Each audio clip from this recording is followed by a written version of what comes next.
তাই এই হাসান মাহমুদ গতকালকে একটা হুমকি দিয়েছে যে ওনার কাছে কি আছে। আপনি যদি বাপের বেটা হয়ে থাকেন হাসান মাহমুদ, আমি আগেও বলেছিলাম যে যদি সত্যিকার অর্থে নিরপেক্ষ নির্বাচন হয়, সেই নির্বাচনে যদি নির্বাচন হলে নির্বাচনের যখন সঠিক নিরপেক্ষ নির্বাচন হবে, এটা শোনার পরই আপনি পালাবেন। আর পালাবার পরে এমন জায়গায় যাই পালাবেন যে বিচ্ছিন্ন এলাকায় যেখানে কোনো মানুষ থাকে না, সেইখানে গিয়ে আপনি কি করবেন যে পালাবার পর কোনো ছোট বাচ্চারা যখন দেখবে বলবে যে আপনাকে চেনা চেনা লাগতেছে, আপনি মনে হয় মন্ত্রী ছিলেন। যে আল্লাহর কসম আমি কোনো মন্ত্রী ছিলাম না, আমি আওয়ামী লীগ করিনি, আমার বংশেও কেউ আওয়ামী লীগ নাই, তোমরা ভুল বুঝেছো বাবা, আমার মতো হয়তোবা সেই লোকটার মতো আমার চেহারা, আমি সেই হাসান মাহমুদ না। সেই হাসান মাহমুদ আবার বলে আমি যদি উনি সত্যকার অর্থে উনি যদি মোটামুটি চ্যালেঞ্জ করলাম আমি ওনার কাছে যদি কোনো তথ্য থাকে কেডা কেডা বিএনপিতে যাইতে চেয়েছিল সেটা কেডা কেডা আওয়ামী লীগে মানে কেডা কেডা আওয়ামী লীগে যাইতে চেয়েছিল, কেডা কেডা নির্বাচন করতে চেয়েছিল, উনি যদি বাপের বেটা হয়ে থাকে, ওনার জন্ম যদি সত্য হয়ে থাকে, তাহলে উনি সেটা বলে দিলে তো জনগণ জানবে। এর আগে অনেক ভুয়া পেঁয়াজ দিচ্ছে, এই সত্য উনি যা বলেছে ঘৃণিত ব্যাপার। উনি বলেছে যে প্রত্যেকটা মানুষ আজকে কোটিপতি, বাজার দর নিয়ে তারা কিনতে পারে, তাদের সক্ষমতা আছে। কেন বলছে গ্রামে একটা জমির দাম 5 লাখ টাকায়, প্রত্যেকের 5 কাঠা জমি থাকলে 20 লাখ টাকা, 20 লাখ টাকা যদি 1 কাঠা জমি নেয় তার জমি 1 কোটি টাকা 5 কাঠা জমির দাম।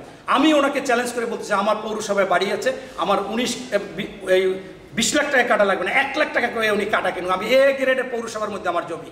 এই সমস্ত কথা উনি বলছে। এর আগে বলছে আপনার গরুতে মোটা চাল খায় মানুষ, আর মানুষ চাল পায় না। এর আগে বলেছিল তারেক জিয়া লন্ডনে বসে বাজার নিয়ন্ত্রণ করে, তা উনি কি আঙ্গুল চষে? এর আগে উনি এরকম অনেক আজগুবি কথা বলেছে, এইরকম উনি কথা বলে। এর আগে মহিলাদের নিয়ে বিদ্রুপ কথা বলেছে। ওনার এখন পররাষ্ট্রমন্ত্রী, আপনি সেই চিন্তা ভাবনা করেন কিভাবে কূটনৈতিক কাজবাজ করবেন। এই সমস্ত ভুয়া কথা বললে আপনাকে সবাই হাসাও মাহমুদ বলে, কখনো অন্য মন্তব্য করে।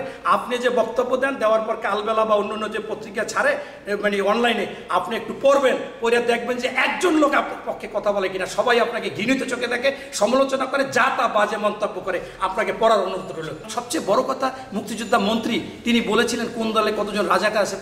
তিনি 11,000 লিস্ট করেছিল, তার মধ্যে প্রায় 9,000 রাজাকার পাইছে আওয়ামী লীগের মধ্যে। আওয়ামী লীগ হচ্ছে রাজাকারের দল। এরপর আবার সেটাকে পূরণ করতে যায় 2,000 ভুয়া মুক্তিযোদ্ধা করেছে। এই যে মন্ত্রী সমার রেজাউল করিম ছিল, এই মহিলা লীগের সভানেত্রী নারায়ণগঞ্জের, এরা ভুয়া মুক্তিযোদ্ধা হয়েছিল। সেই 2,000 মুক্তিযোদ্ধা পেপার পত্রিকায় যখন আসছে এখন স্থগিত করেছে। তার মানে প্রমাণ করে যে এরা আসলে এত ভুয়া। সেন্সিটিভ মুক্তিযোদ্ধা নিয়েও তারা ভুয়া মুক্তিযোদ্ধা সেজেছে। এমনকি হাসান মাহমুদ, তার বয়স ছিল ওই সময় 7-8 বছর, সেও ভুয়া মুক্তিযোদ্ধা। এবং ওই এলাকার সকলে বলছে যে তার বাবার নামও মুক্তিযোদ্ধায় কখনো শুনি নাই। হাসান মাহমুদ তার বাবাকে মুক্তিযুদ্ধ বানিয়েছে এবং ওনারও মুক্তিযোদ্ধায় নাম দিয়েছিল।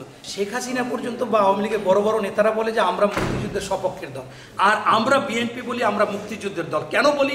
এই বিএনপিতে সশরীরে রণাঙ্গনে মুক্তিযুদ্ধ আছে। বিএনপির প্রতিষ্ঠাতা একজন বীর উত্তম, সর্বোচ্চ খেতাব দিয়েছে।